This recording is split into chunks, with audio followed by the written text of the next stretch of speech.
Boa noite, sou Fabiana Barbosa, estou aqui no sofá da sala com o pastor João Alexandre, do Ministério Sal e Luz do Varjão, Distrito Federal. Pastor, seja bem-vindo ao sofá da sala. Obrigado, Fabiana. Obrigado, pessoal. Boa noite. Espero que a gente consiga aí bater um papo bem agradável e falar desses temas aí, né, que estão tão evidentes.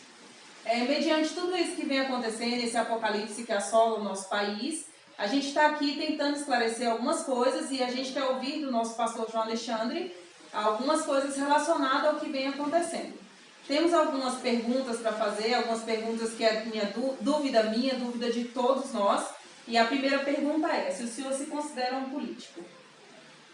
Inclusive algumas pessoas já me perguntaram isso, né? Que eu gosto muito de política. Inclusive teve até uma menina, membro da igreja, que falou que quando eu nasci, né, o médico, quando me deu tapa, ao invés de eu chorar, diz ela que eu fiz um discurso, em vez de chorar. Então não é bem assim, eu sou muito antenado nas coisas que estão ao nosso redor, mas não me considero um homem, um político, me considero um cidadão que se preocupa com o futuro do seu país, que se preocupa com o futuro dos meus filhos, dos seus filhos.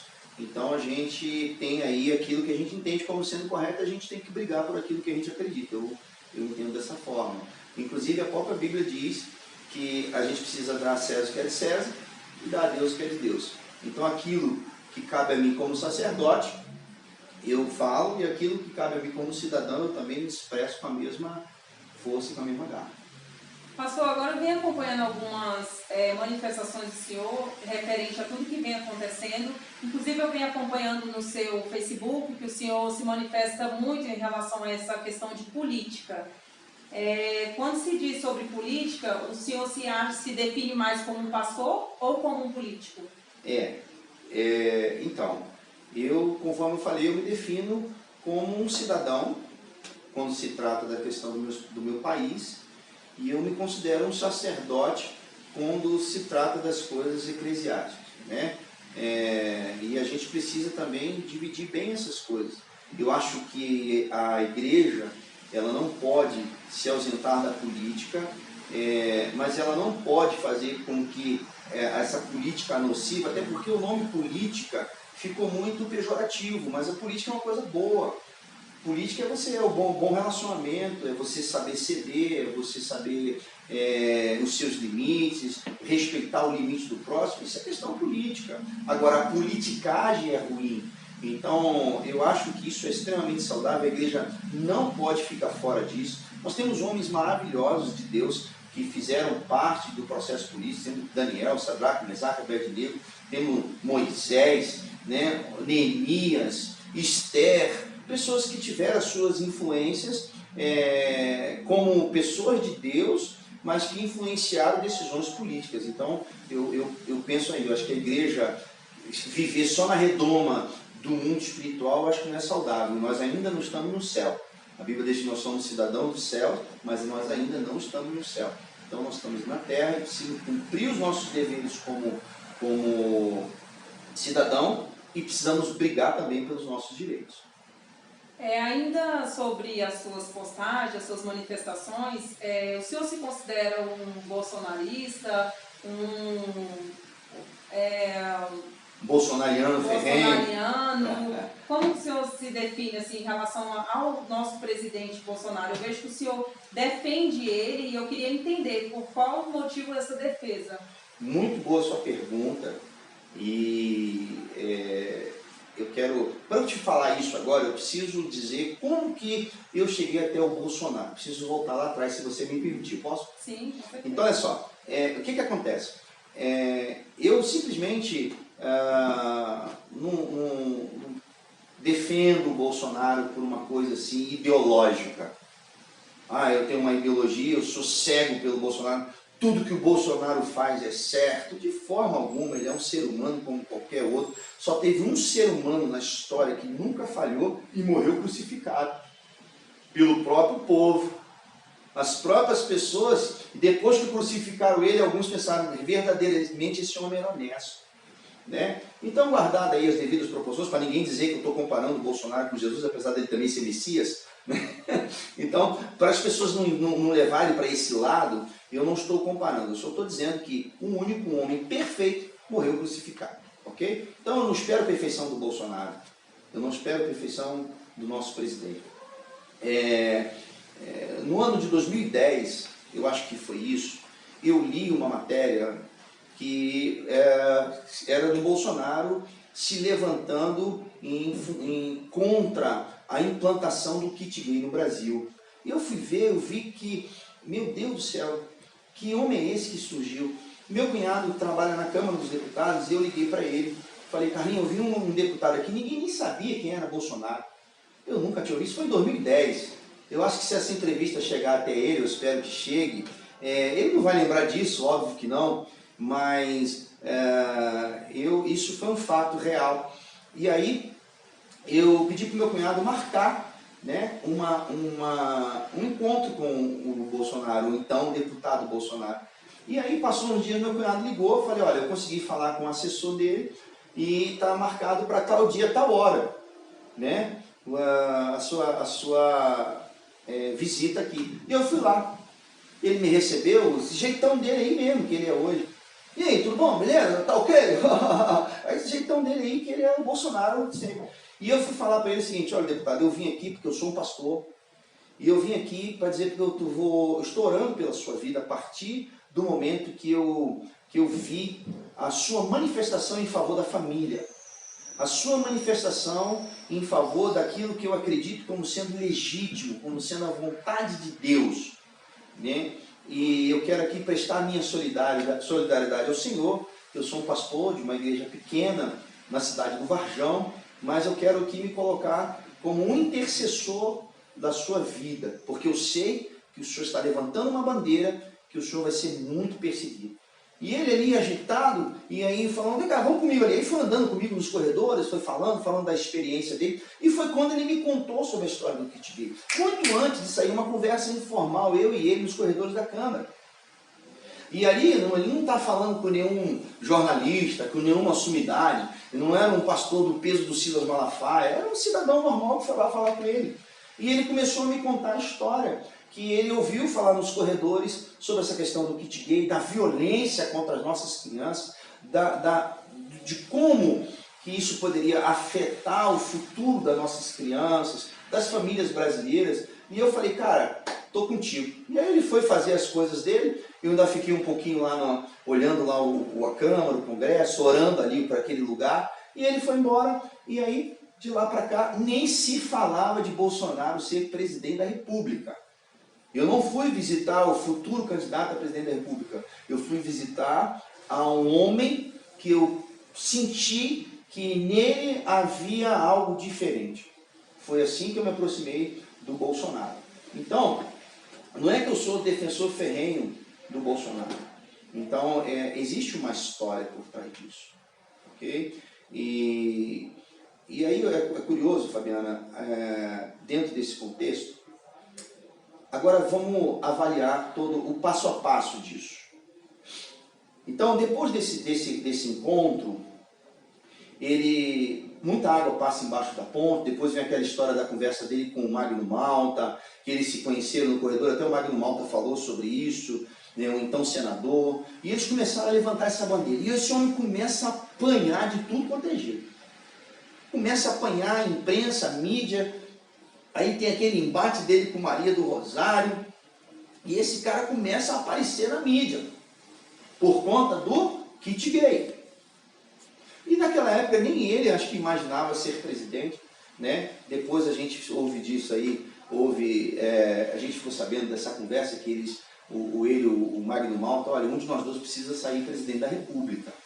Né? E o Magno Malta falou, acho que você tem mais carcaça para tomar pancada do que eu. E aí começa a criar, então, a estrutura do, então, agora, futuro candidato à presidência da República. Mas antes disso, em 2014, explode uma onda, uma avalanche de verde e amarelo no Brasil. De uma hora para outra, Fabiano. Eu lembro que eu cheguei em casa, fui assistir um jornal, e está lá aquele mundo de gente em São Paulo por causa de uma tarifa que ia aumentar 20 centavos. E aquilo espalhou no Brasil inteiro. É a primeira vez que eu estou tendo essa conversa nesse nível, eu já falei isso várias vezes, mas nas minhas rodas de conversa.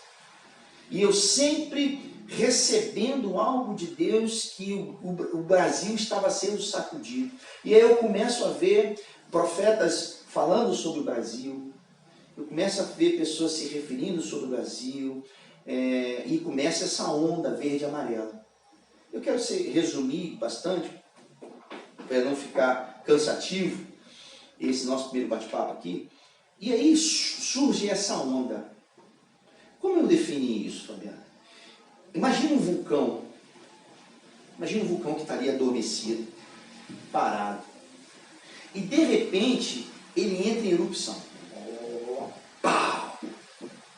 Eu defino isso.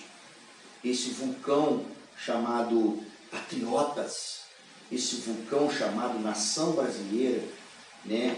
Esse vulcão chamado gigante pela própria natureza, ele resolveu começar a se mexer. Deus disse, eu vou sarar essa nação. Eu vou sarar essa nação.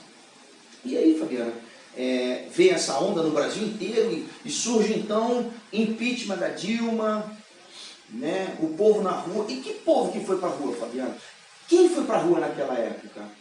Empresário, médico, engenheiro, o office boy, o motoboy. Houve uma mistura de todas as classes na rua. E não era pessoa que ia para a rua para quebrar tudo, não era pessoas que iam para a rua para tocar fogo, pelo contrário, eram pessoas que depois da manifestação recolhiam tudo e iam acompanhando tudo isso. Essa fala, Fabiana, aqui dentro do meu coração há muito tempo, eu agradeço muito você estar me dando a oportunidade desse bate-papo aqui, que eu estava sufocado, querendo falar isso já há muito tempo. E eu só acompanhando isso, no meu cantinho, porque quem é João Alexandre dentro desse cenário gigante, desses homens extraordinários que temos hoje aí, esses camaradas cientistas políticos, pastores renomados, e eu aqui na minha cidadezinha do Varjão, né, como lá em Nazaré, pode em Nazaré sair alguma coisa, sair alguma opinião boa. Então eu vim acompanhando todo esse processo. Aí vem o impeachment da Dilma, que eu juntei com o meu irmão, falei com o meu irmão antes de acontecer, eu falei para ele assim, eu falei, olha, ô Wagner, a Dilma vai cair, cara. A Dilma vai cair. Eu falei para ele. E ele falou, como assim? Como vai cair? E aí, ele falou, rapaz, é muito difícil. Eu falei, mas não é não. Vai cair. Você vai ver. A Dilma cai, então vem o processo eleitoral. Vem o processo eleitoral. No meio desse vendaval, acontece um fenômeno chamado Bolsonaro. Bolsonaro crescendo nas pesquisas, esse cara evoluindo e todo mundo tentando tirá-lo do cenário de qualquer jeito, misógino, homofóbico, fascista, taxista, e aí tudo que é ista, tentaram jogar nas contas do cara, nada disso conseguiram. Até que vem o fatídico dia da facada. Eu cheguei em casa, era 6 horas da tarde, e aí a minha irmã me ligou. Peguei o telefone, ela, você está sabendo o que aconteceu com o Bolsonaro?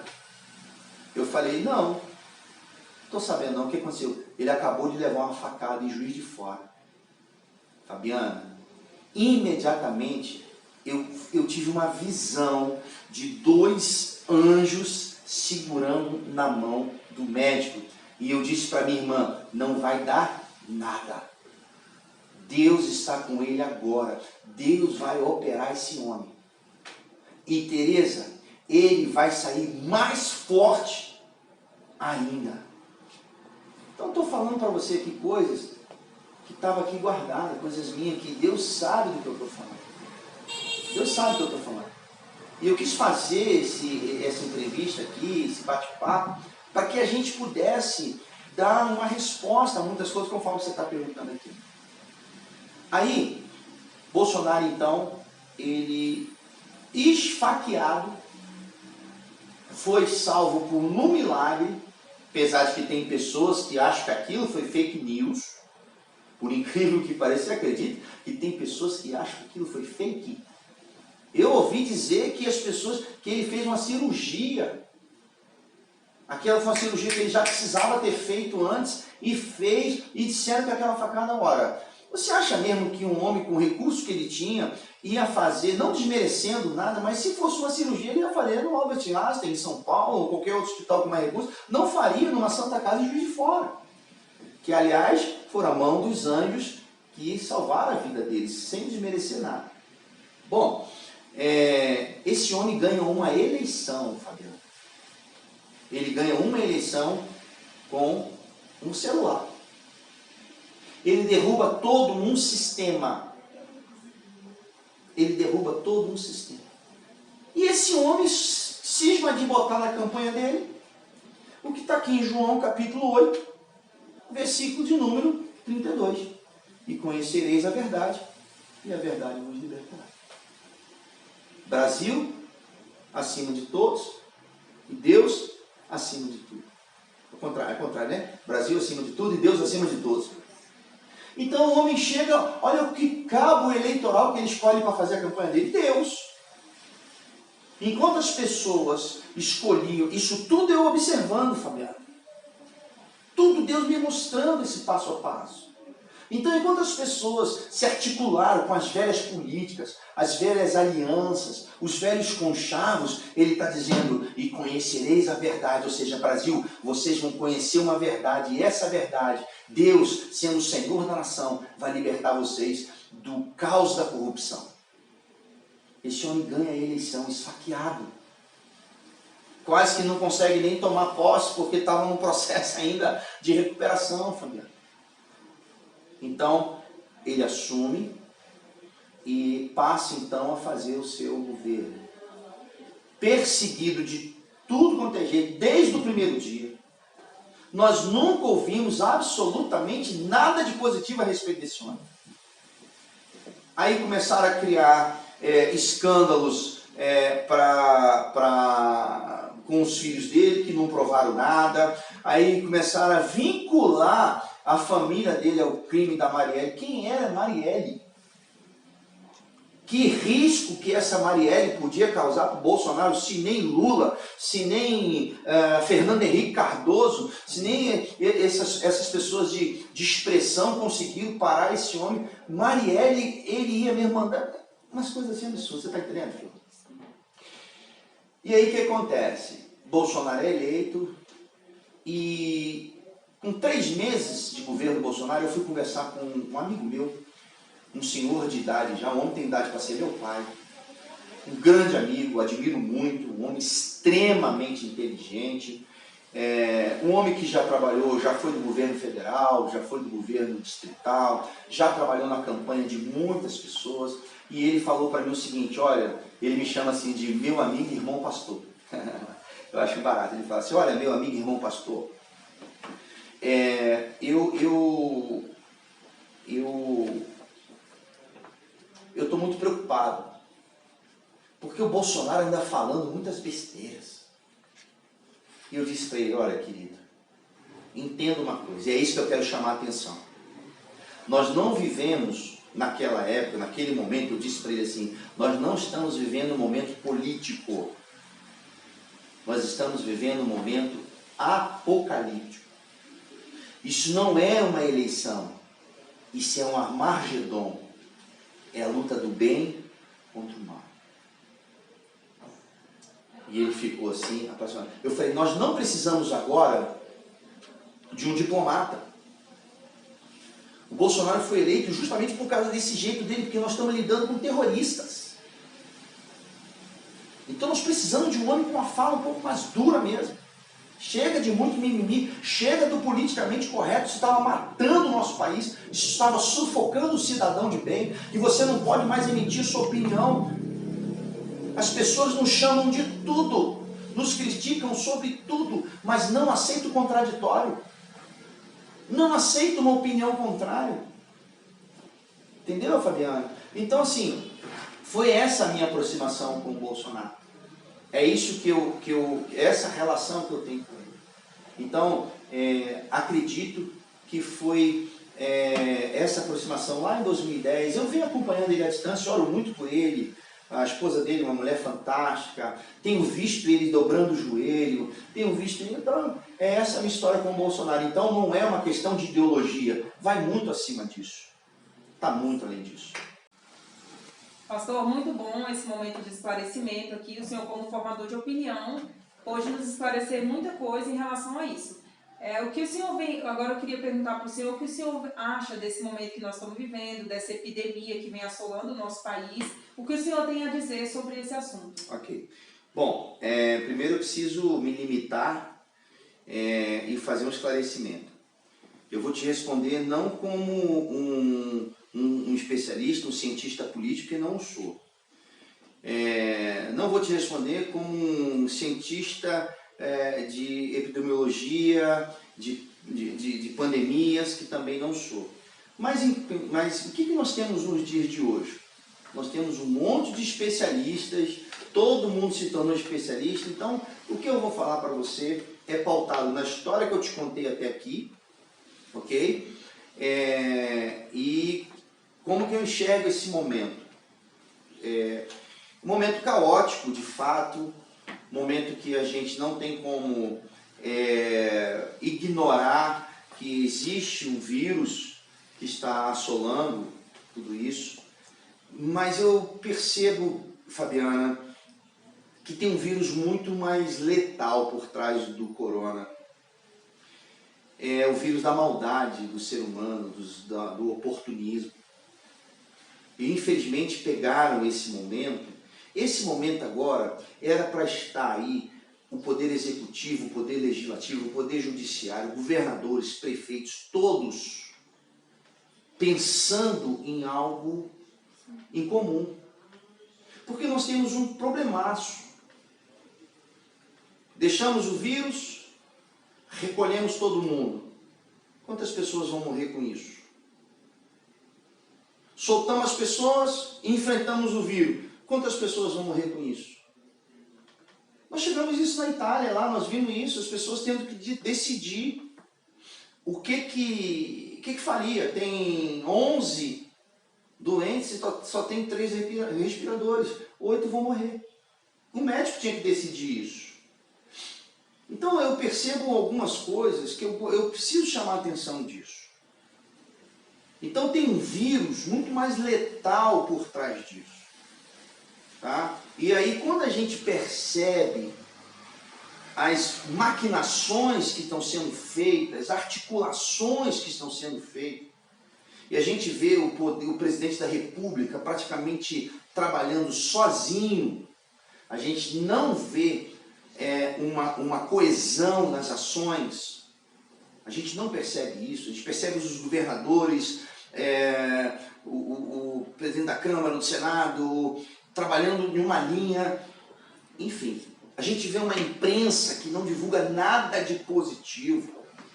A gente vê uma imprensa agora querendo levantar uma intriga entre o ministro da Saúde e o presidente da República, como se o ministro da Saúde tivesse sido colocado lá por quem?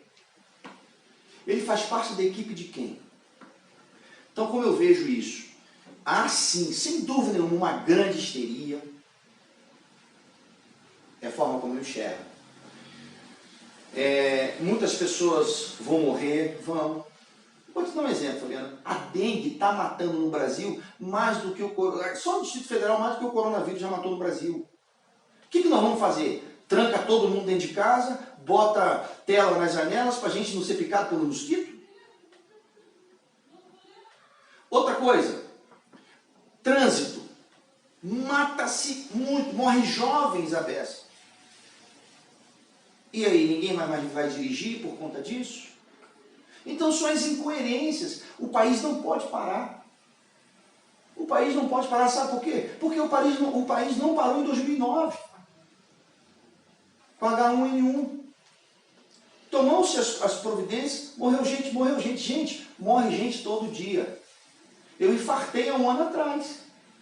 Eu não morri por quê? Porque não era a minha hora. E aí a pessoa acredita se quiser, ninguém morre de véspera. Ninguém morre de véspera. Nós temos tendo casos aí de idosos que estão sendo curados com um teste de medicamento. Hoje saiu uma matéria, eu postei no meu Facebook, no meu WhatsApp, o Datena, ao vivo, falando com um médico de São Paulo. Uma senhora de 72 anos internada, em estado já avançado pelo coronavírus. A família pediu para que o médico usasse o remédio aí contra a malária, né? Esqueci o nome do remédio agora. Mas o usuário, em 3 dias, já estão vendo o resultado, Fabiana. Então, ninguém está preocupado com a questão do corona, estão preocupados com a questão política. Então eu percebo uma crueldade muito grande, né? Aproveitando esse momento para desgastar a imagem do presidente. Eu enxergo dessa forma, eu acho que a coisa tem que andar, eu acho que o país não pode ficar parado, nós corremos risco, e é muito fácil falar do Bolsonaro, porque ele como líder, ele tem que tomar alguma atitude. Às vezes eu tenho que tomar uma decisão, eu sou líder de um ministério. Às vezes eu tenho que tomar algumas decisões que muitas pessoas não gostam. Às vezes as pessoas saem da igreja por conta disso, se rebelam contra mim. Mas eu como líder, eu preciso ter a capacidade de decidir. E ele tem que tomar uma decisão. E na minha humilde opinião, ele está tomando a decisão certa. O Brasil precisa voltar a andar, o Brasil precisa voltar a respirar. A gripezinha que ele falou, quem disse foi o Drauzio. O Drauzio foi que falou que era uma gripezinha. O Drauzio é um idoso. O Dr. Drauzio Varela é um idoso. Perguntaram, você vai ficar em casa? Ele falou, não vou ficar em casa. Então, é assim que eu enxergo esse momento. Eu acho que o Brasil precisa andar, as famílias precisam comer. A fome vai matar muito mais do que o corona. A depressão, o medo, o pânico. Porque olha só, Fabiana, quando saiu o primeiro decreto, né? Nós íamos ficar 4 dias em casa, dia 16, todo mundo retomado. Depois sai um outro decreto antecipando as férias. Depois fecha shopping, fecha parque, fecha tudo. A gente que está em casa, a gente começa a perceber o dia a dia. A gente assiste filme, faz pipoca, joga baralho, ora, prega, dança, malha, mas o estoque de criatividade vai diminuindo, o estresse vai aumentando, e aí as pessoas começam a perder seus equilíbrios. Né? E eu estou falando, por exemplo, na minha casa. Eu falei, a minha família tem 5 pessoas. A sua casa é você, seu esposo, seu filho. E quem não tem ninguém? E quem não tem ninguém? E que as pessoas que tinham, por exemplo, o único ambiente social que elas tinham assim, mais intenso era o seu local de trabalho. Aí você liga a televisão o tempo todo, vai morrendo, está morrendo o tempo todo. Então eu acho que a coisa não é bem assim. Né? E eu estou te falando por 2 razões. Primeira, pelo fiel da balança, especialista com especialista, eu estou ouvindo especialista falando um monte de coisa. Então, ouvindo os especialistas de um lado e olhando a maquinação do outro, então eu estou vendo que quem está falando isso aqui realmente tem razão. Vi uma declaração do ministro da Defesa de Israel, ele falou absolutamente a mesma coisa que o Bolsonaro falou.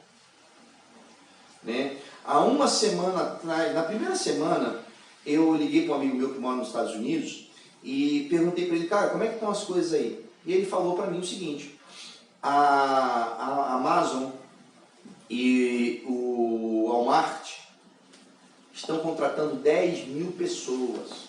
Eu falei, opa, isso é um bom sinal. Isso é um sinal que a abertura aí está para ser feita. Né? Então, assim, é essa forma que eu enxergo. Há uma situação em jogo, há uma situação em risco, há uma situação em andamento, mas há também um exagero nisso tudo. Vai morrer gente? Lógico. Vai ser de coronavírus? Vai ser de tuberculose? Vai ser de pneumonia? Vai ser de gripe comum, de dengue, de infarto? Não sabemos. Para a gente finalizar esse bate-papo, eu gostaria de saber do senhor que é um homem de fé, qual a mensagem que o senhor pode passar para nós, para que a gente possa ter um pouco mais de calma, um pouco mais de paciência sobre esse assunto, que o senhor pode nos passar nesse momento? Legal. Bom,